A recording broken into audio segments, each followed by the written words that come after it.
The outer rim of Celestia Station smelled like burnt ozone and recycled disappointment. Emmett Cross had grown used to both during his 5 years as a maintenance tech on the aging orbital platform. His toolbox clanked against his hip as he navigated the cramped corridors of Sector 9, the part of the station where forgotten things went to rust in silence. Most days, he fixed broken ventilation units and argued with uncooperative door panels. Today would not be most days. The distress call had come from a storage bay that had been sealed for decades. Atmospheric readings showed breathable air, which made no sense. Nothing alive should have survived in there. Emmett keyed in his override code and watched the door panels grind apart with the sound of metal screaming against time itself. Cold air rushed out, carrying with it the scent of something ancient and wounded. His headlamp cut through the darkness, illuminating rows of crates covered in dust thick enough to write novels in. But it was the sound that stopped him cold. A wet, labored breathing that reminded him of his grandfather's last days in the hospice ward. He followed the sound past collapsed shelving units and storage pods that had long ago surrendered their contents to gravity. In the far corner, beneath a tangle of power cables that had been dead for 30 years, something moved. Emmett approached slowly, his heart hammering against his ribs like it wanted to escape before his brain figured out what they were walking toward. When his light finally found it, his breath caught in his throat. It was a dragon, though calling it that felt like an insult to every myth humanity had ever told itself.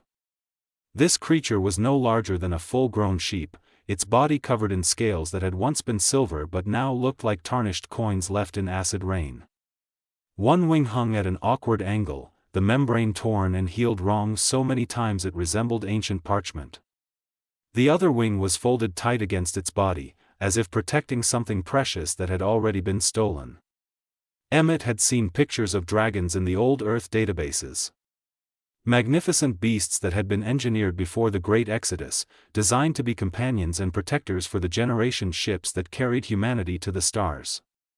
But those dragons had been beautiful, powerful things. This creature looked like someone had taken that dream and left it in a junkyard for a century. The dragon's head lifted as Emmett drew closer.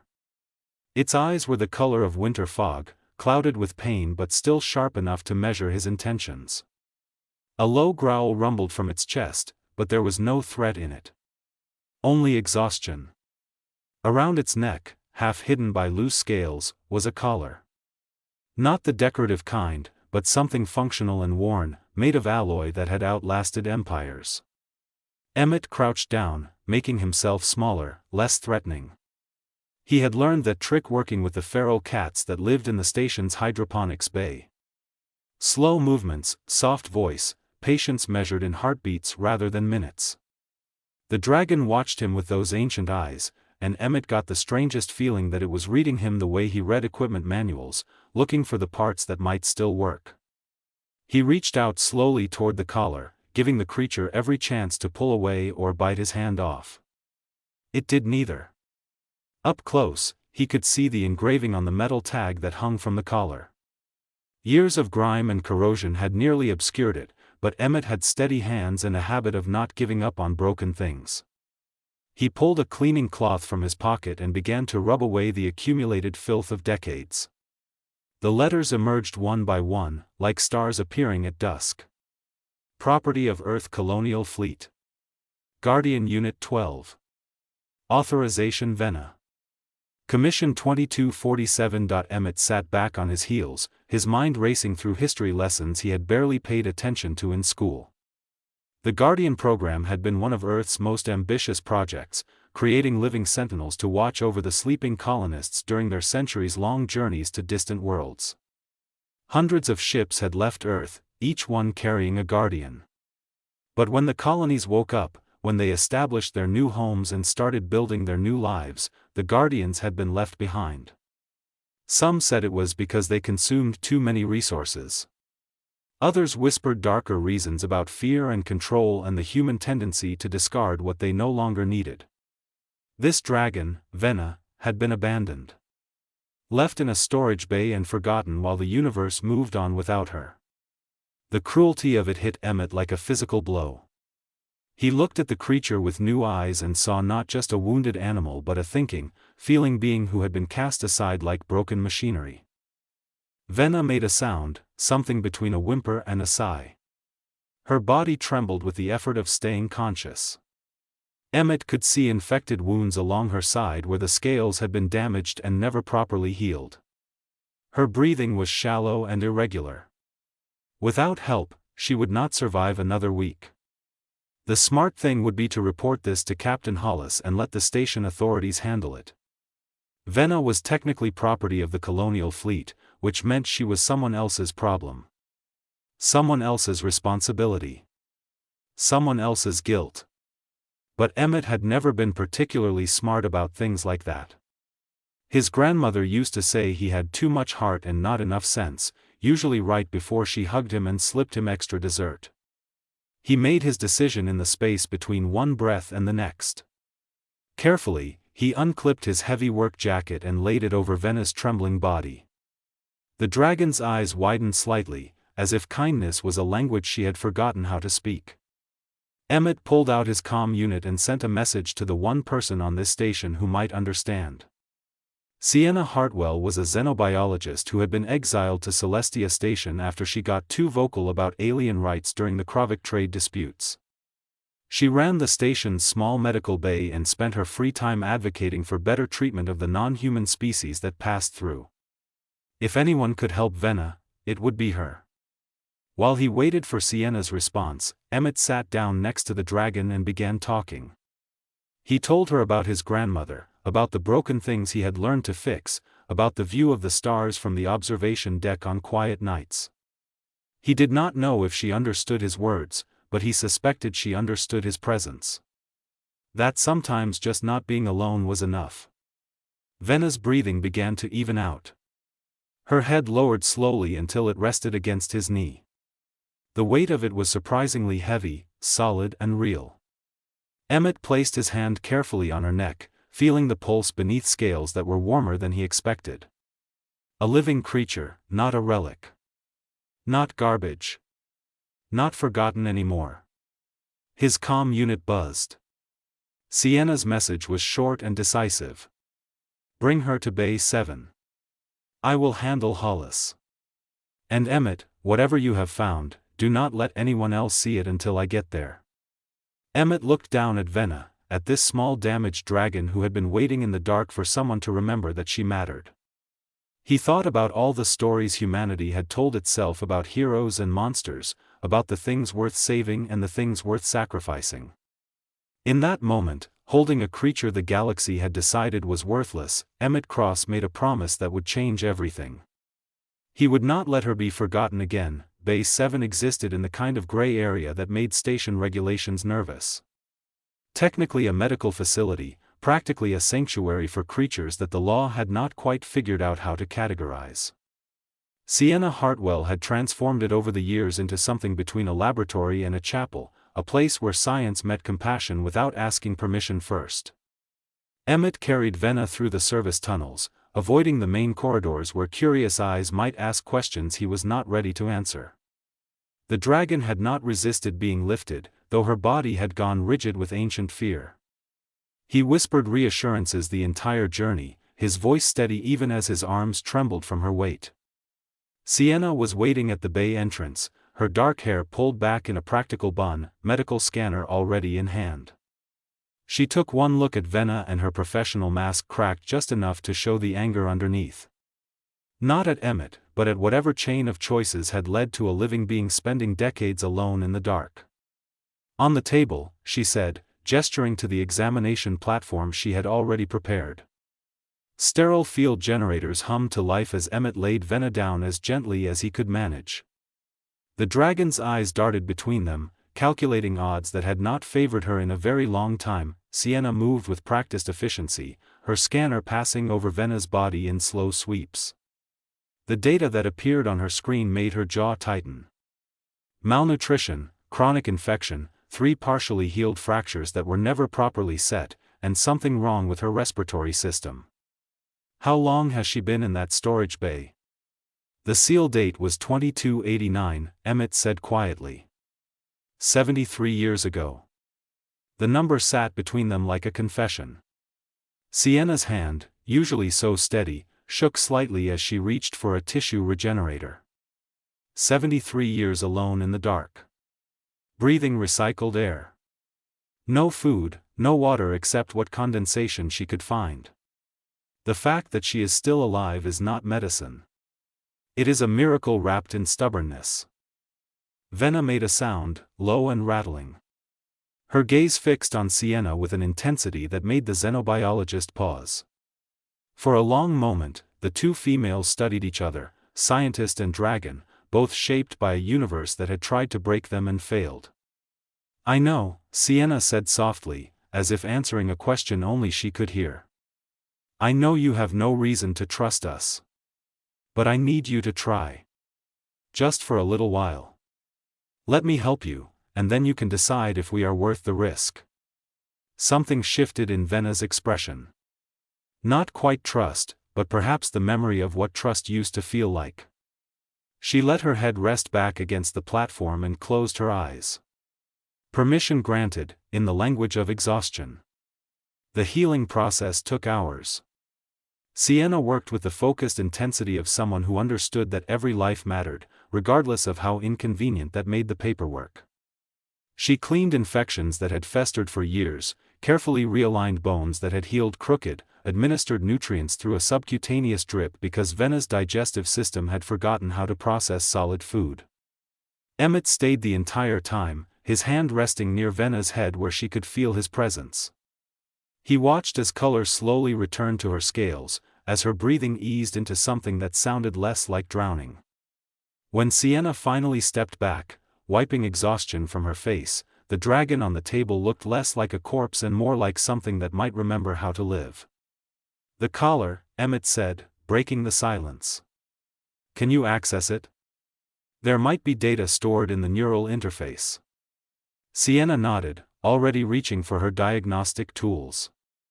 The collar's hidden port opened easier than Emmett had managed in the storage bay, responding to Sienna's touch like it recognized the presence of someone who actually knew what they were doing. She connected a data cable and her equipment lit up with scrolling information that made her breath catch. "This is not just a collar," she whispered. "It is a memory archive. A complete neural backup system. Everything Venna experienced, learned, felt during her service, it is all here. But the data structure is fragmented. Decades of isolation caused corruption in the storage matrices. Can you repair it?" Emmett asked, though he already knew the answer from the look on Sienna's face. "I can try. But Emmett, if I restore these memories, we might not like what we find." The Guardian program was not shut down because the dragons became unnecessary. It was shut down because someone made a choice. A calculated, deliberate choice to abandon them. Before Emmett could respond, the bay doors hissed open. Captain Hollis strode in, his uniform crisp despite the late hour, his expression caught somewhere between curiosity and official concern. He was a man who had learned to navigate the complicated space between regulation and reality, which was why Celestia Station functioned at all. "Dr. Hartwell," he said, his voice carrying the weight of someone who already knew he was going to regret this conversation. "I received a rather interesting report about unauthorized use of medical facilities. Something about a classified biological entity." "She has a name," Emmett said before Sienna could offer her prepared explanation. "Venna. Guardian Unit 12. And she is not classified. She is abandoned." Hollis walked closer to the examination table, his experienced eyes taking in details that most people would miss. He had been part of the colonial fleet before taking this posting, back when the service still meant something beyond bureaucracy and budget cuts. When he saw the collar, the engraving, the evidence of decades' worth of neglect, something in his expression softened. "A guardian," he said quietly. "I thought they were all decommissioned. Humanely retired, according to the official records. Does she look humanely retired to you?" Sienna's voice carried an edge sharp enough to cut through diplomatic niceties. "She was sealed in a storage bay and forgotten. left to die slowly while the universe moved on. Hollis was silent for a long moment, his hand unconsciously moving to his chest where Emmett knew he kept a photo of his daughter. A daughter who had died during the outer colony plague, another casualty of bureaucratic efficiency prioritizing resources over lives. "What do you need?" he finally asked. "Time," Sienna said. "Access to the deep archives. And immunity from whatever regulations we are about to violate. You are asking me to put my career on the line for a dragon that the colonial fleet clearly decided was not worth the maintenance costs." "No," Emmett said, his voice steady despite the fear churning in his gut. "We are asking you to remember that worth is not measured in cost efficiency. And that some promises should not be broken just because keeping them is inconvenient." Hollis looked at Venna, at this small broken creature who represented everything the colonial fleet had left behind in its rush toward expansion and profit. He thought about his daughter, about promises made and broken, about the difference between following orders and doing what was right. "You have 48 hours, he said. "After that, I have to report this to Fleet Command. Make them count." As Hollis left, Sienna was already back at her console, fingers flying across holographic interfaces. "I am going to attempt a partial memory restoration. Just enough to understand what happened to her, why she was abandoned here. But Emmett, you need to understand that this might hurt her. Reliving trauma is not healing." "Then I will be here," Emmett said simply. "So she knows she is not alone this time." Sienna initiated the restoration sequence. The collar began to glow with soft bioluminescence, patterns of light rippling across its surface like thoughts becoming visible. Venna's eyes snapped open, but they were not focused on the present. She was seeing something else, somewhere else, someone else. Images began to project from the collar's neural interface, holographic memories fragmenting across the bay's walls. Emmett saw a massive generation ship, its hull stretching toward infinity, carrying thousands of sleeping humans toward a distant world. He saw Venna, younger, stronger, her scales brilliant silver, flying through the ship's corridors with purpose and pride. She was magnificent, a guardian in truth, watching over the sleepers like a mother watches over children. Then the images shifted, growing darker. The ship arriving at its destination. The colonists waking up. Joy turning to calculation. Resources being counted. Priorities being reassessed. A meeting where men in uniforms discussed difficult choices. Venna listening, understanding, her hope dying by increments as she realized what they were deciding. She is not essential to the colony's survival. The feeding requirements are too high for our current agricultural output. It would be more efficient to allocate those resources to human needs. We can seal her in the auxiliary bay. Preservation protocols. For historical purposes. Lies built on the fundamental lie that efficiency mattered more than loyalty. Venna being led to the storage bay, trusting because guardians were built to trust. The door sealing. The lights going dark. Days turning to weeks, turning to years, turning to decades of waiting for someone to remember, for the promise to be kept, for the purpose she was built for to matter again. The holographic images faded, but the emotion they carried remained, thick enough to choke on. Venna was shaking, her body convulsing with the weight of remembered abandonment. A sound emerged from her throat, something between a keen and a roar, the voice of someone who had been silent for too long. Emmett did not think. He moved on instinct, wrapping his arms around Venna's neck, pressing his forehead against her scarred scales. "I see you," he whispered. "I see what they did. I see what you lost. And I am so sorry. I am so sorry that my species taught you that promises could be broken, that loyalty only flows one direction, that you could be discarded when keeping you became inconvenient." Venna's shaking slowed. Her head turned, those winter fog eyes focusing on Emmett's face with devastating clarity.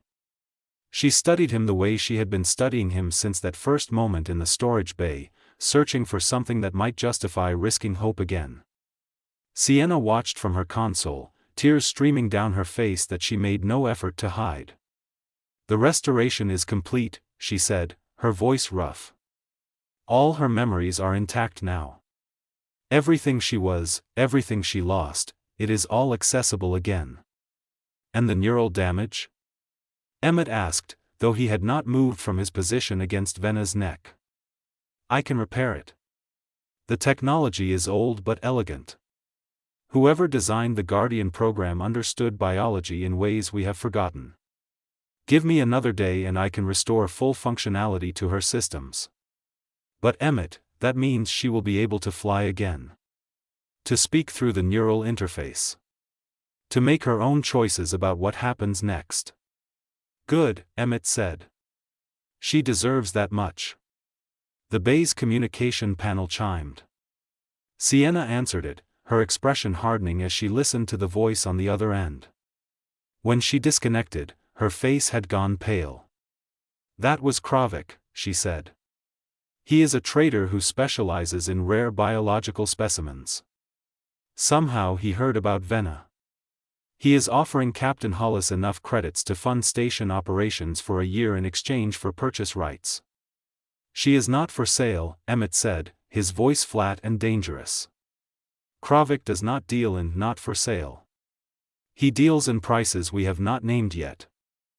And Captain Hollis has a station to run, employees to pay, systems to maintain. That kind of money solves a lot of problems." Emmett felt Venna tense against him. She had understood, either through the words or through some deeper intuition that prey animals never lose. The universe was trying to take her again, to turn her into a commodity, to prove that nothing had really changed. "No," Emmett said. "I will not let that happen." "How exactly do you plan to stop it?" Sienna asked, not unkindly. "You are a maintenance technician. Kravik has lawyers, contracts, precedents. He has the law on his side." "Then the law is wrong," Emmett said simply. He looked at Venna, at this dragon who had waited 73 years for someone to remember that she mattered. "And I am done pretending that legal and right are the same thing."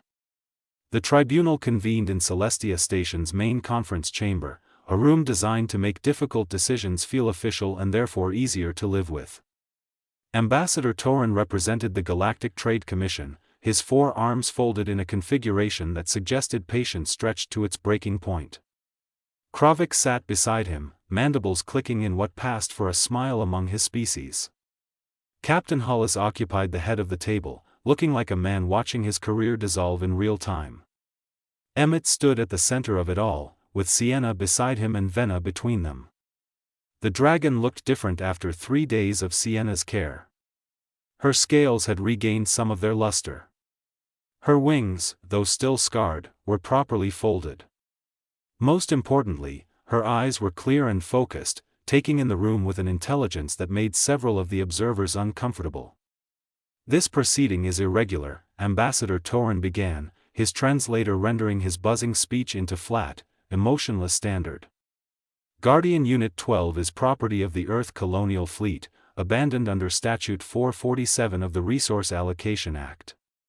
As abandoned property, she falls under salvage law. Mr. Kravik has filed proper claim." "She is not property," Emmett said, his voice carrying to every corner of the room. "She is a sentient being who was abandoned by the people she was created to serve. That is not salvage law. That is betrayal." Kravik's mandibles clicked faster. "Emotional appeals do not supersede legal precedent, human. The Guardian was classified as equipment, not personnel. Equipment can be sold, transferred, or disposed of according to regulations." "Then the regulations are immoral," Sienna cut in. "The Guardian program created living, thinking beings and then discarded them when they became inconvenient. That is not resource management. That is a crime against consciousness itself." Ambassador Torin raised one hand for silence. "Dr. Hartwell, your advocacy for non-human rights is noted in your file. Multiple times. However, this tribunal is not here to debate philosophy. We are here to determine legal ownership of a biological construct. Let her speak for herself, Emmett said suddenly. The room went quiet. You keep calling her property, a construct, equipment. But Venna has a neural interface that was designed for communication. Let her tell you whether she considers herself property. Impossible, Kravik hissed. The Guardian units were never given true speech. They could receive commands but not formulate independent communication. That was the official position, Sienna said, her fingers already moving across her datapad. But I have spent 3 days studying her neural architecture. The communication pathways were not disabled. They were suppressed. Someone made a conscious choice to limit her ability to speak, presumably because it is easier to abandon something that cannot argue back. She connected her datapad to the room's holographic display system. Code scrolled across the air, dense and complex, the digital representation of thought itself. With Venna's permission, I am going to remove those suppression protocols. What happens next is her choice, not ours. Venna's collar began to glow, the same bioluminescence Emmett had seen during the memory restoration. But this time, the light was different. Purposeful. Focused. The holographic display flickered and reformed, showing not code but words. Words that assembled themselves from silence into meaning. I am Venna. Guardian Unit 12. I was made to protect humans during their long sleep between stars. For 47 years I served aboard the generation ship Destiny's Promise. I watched over 3,712 sleeping colonists. I monitored their vital signs. I repaired their suspension pods when seals began to fail. I kept them safe. The words hung in the air, each one a small act of defiance against decades of enforced silence. Venna's eyes swept the room, measuring each person against some internal standard. When we arrived at the colony world, the colonists woke up. They were grateful at first. They called me hero. They promised I would have a place in their new world. But promises are easy when resources are plentiful. When the first harvest failed, when supplies ran lower than projected, the promises changed. I heard them discussing my fate. They used words like efficiency and allocation and difficult choices. Words that meant they had decided I was worth less than the food I would eat. Captain Hollis had gone very still, his face carefully neutral in a way that suggested profound discomfort. Ambassador Torin's translator struggled with the emotion carried in Venna's words, rendering them into standard that could not quite capture their weight. They led me to the storage bay. They told me it was temporary. They told me they just needed time to establish the colony, to build up reserves, to make space for me. They told me to sleep, to conserve energy, that they would come back for me when things were better. I believed them because I was made to believe in humans. That was my primary programming. Trust. Loyalty. Faith. The holographic words began to tremble, as if the emotion behind them was too great for stable display. 73 years I waited in the dark. 73 years of hearing my own heartbeat, counting my own breaths, wondering when the promise would be kept.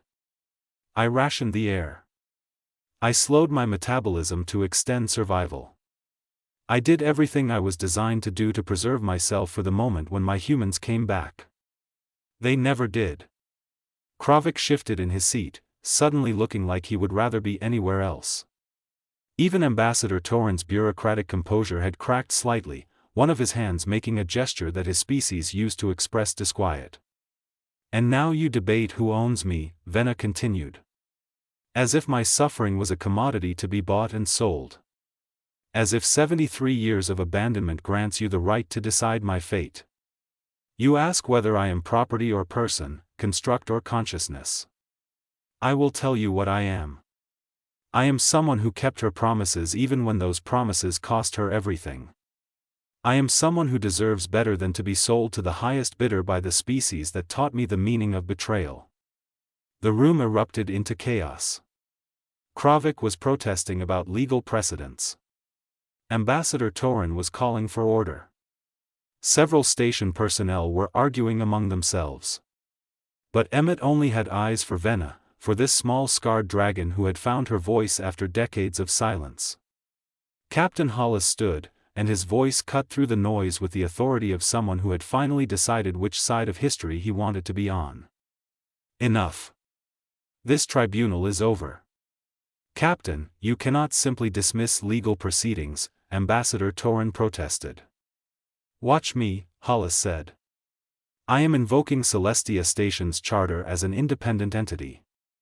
Within these walls, I have final authority over matters of sanctuary.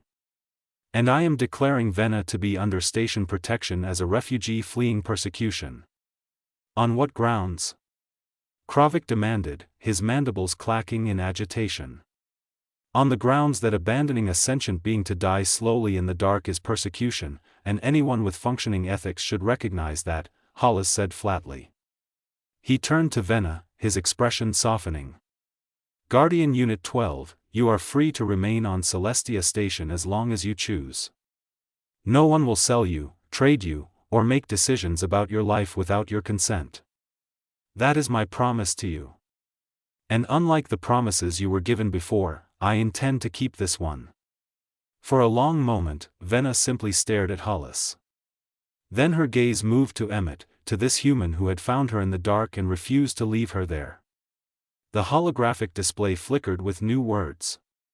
Why? Why did you come back to that storage bay? Why did you care about a dragon everyone else had forgotten? Emmett crouched down so he could look Venna in the eye.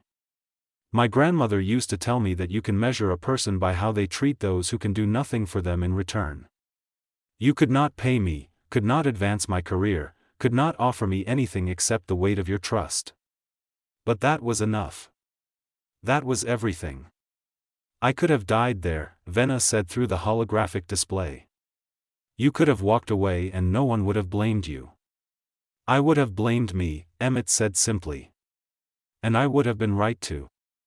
Venna made a sound, something between a laugh and a sob, a noise that emerged from a throat that had forgotten how to express anything except survival. She leaned forward until her scarred snout pressed against Emmett's chest, directly over his heart. You gave me back my voice. My choice. My future. How do I repay a debt like that? You do not, Sienna said softly. That is not how this works. What was done to you was wrong. Making it right is not a transaction. It is just the bare minimum of decency we should have offered you 73 years ago. Ambassador Torin gathered his documents with movements that suggested defeat accepted if not appreciated. This matter will be escalated to the Galactic Commission. Precedents are being set here that will complicate future resource allocation decisions. Good, Hollis said. Let them be complicated. Let every colonial administrator who ever made the choice to abandon a guardian have to look at Venna and justify their efficiency calculations. Maybe next time they will remember that some costs cannot be measured in credits. Kravik left without another word, his business here clearly finished. The other observers filed out, talking among themselves about regulations and precedents and the uncomfortable space between law and justice.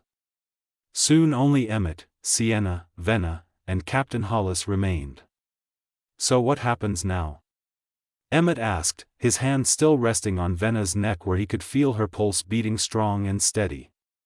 Now she decides, Hollis said. Venna, you are not required to serve anyone. You are not required to have a purpose beyond your own existence. But if you choose to stay on Celestia Station, I suspect we could use a guardian. Not in the old way, not as property or equipment. But as someone who understands systems, who cares about the people in them, who remembers that efficiency should never come at the cost of compassion. The holographic display flickered with new words, but these came slower, as if Venna was choosing each one with great care. For 73 years I had no purpose except survival. I had forgotten what it felt like to be needed for something other than the resources I consumed. If I stay, if I serve again, it will be on my terms. As an equal. As someone whose voice matters. I would not have it any other way, Hollis said. Venna turned her attention back to Emmett. And you? You have given me freedom, but freedom is cold comfort without connection. I spent enough time alone. I do not wish to be alone anymore. Emmett smiled, the expression transforming his tired face into something luminous. Then you will not be. I am not much, just a maintenance tech who is better at fixing broken things than leaving them broken. But if you want a friend, someone who sees you as more than what you can do or what you cost, then I am here. For as long as you want me to be. Always, Venna said through the display, and the word carried weight that made it feel like an oath. Humans taught me about broken promises. Let me learn from you about kept ones. 3 months later, Celestia Station had adjusted to its newest resident in the way that communities do when presented with the unusual, by making it ordinary through acceptance. Venna had taken up residence in Bay 7, which Sienna had converted into something between a workshop and a home. The dragon spent her days learning to fly again, her scarred wings growing stronger with each attempt. She spent her evenings with Emmett, the two of them working side by side on repairs, speaking through a combination of holographic text and the deeper language of shared presence. The story of the guardian who spoke spread through the outer rim colonies like fire through dry grass. Other stations began searching their sealed storage bays, their forgotten corners, their archived records. 3 more guardians were found, abandoned like Venna, waiting in the dark for promises to be kept. All 3 were brought to Celestia Station, where Sienna and her growing team worked to restore them. Not all of them survived. Some had been alone too long, their bodies and minds damaged beyond repair. But those who did found something they had lost, a community that valued them not for what they could do but for who they were. The Guardians began to teach, sharing knowledge accumulated across decades of observation. They spoke through their neural interfaces, their words carrying the authority of those who had paid dearly for wisdom. Emmett and Venna became a common sight on the station, the human engineer and the dragon who had learned to trust again. They were not master and pet, not owner and property, not even really human and alien. They were something simpler and more profound than any of those labels. They were friends, bound together by the choice to see each other's worth when the rest of the universe had looked away. One evening, standing on the observation deck with the stars spread out before them like promises waiting to be kept, Venna spoke through her interface in words meant only for Emmett. Do you ever regret it? Finding me? Your life would have been simpler if you had walked past that storage bay. Emmett looked at his friend, at this dragon who had waited 73 years in the dark and still found the courage to hope again. He thought about simplicity and complexity, about the easy paths and the right ones, about all the choices that make us who we are. Not for a single moment, he said. You taught me something important, Venna. That worth is not measured by what we can do for others, but by who we choose to be when no one is watching, when there is no reward except knowing we did not look away. You were worth finding. You are worth knowing. And I am grateful every day that I had the sense to read that tag around your neck. Venna pressed her snout against his hand, a gesture that had become their language for things too important for words. Then we saved each other, she said. You pulled me from the dark. And I reminded you why the light matters. That seems fair. Beyond the observation window, a new ship was arriving at Celestia Station, its running lights bright against the void. Somewhere on that ship, Emmett knew, there might be another forgotten thing, another broken promise, another being waiting in the dark for someone to remember that they mattered. He smiled and rested his hand on Venna's neck, feeling her pull strong and steady beneath scales that shone like polished silver in the starlight. Come on, he said. Let us go see if anyone needs finding. Together, the human and the dragon left the observation deck, walking side by side into a future they had chosen for themselves. Behind them, the stars watched and waited, ancient witnesses to the truth that some promises, once broken, can be remade into something stronger for the breaking. The galaxy was vast and full of forgotten things. But on Celestia Station, at least, being forgotten was no longer a permanent condition. And that small act of remembering, repeated by people who refused to look away, was changing the universe one rescued guardian at a time. The end was really just the beginning. And beginnings, Venna had learned, were always worth waiting for.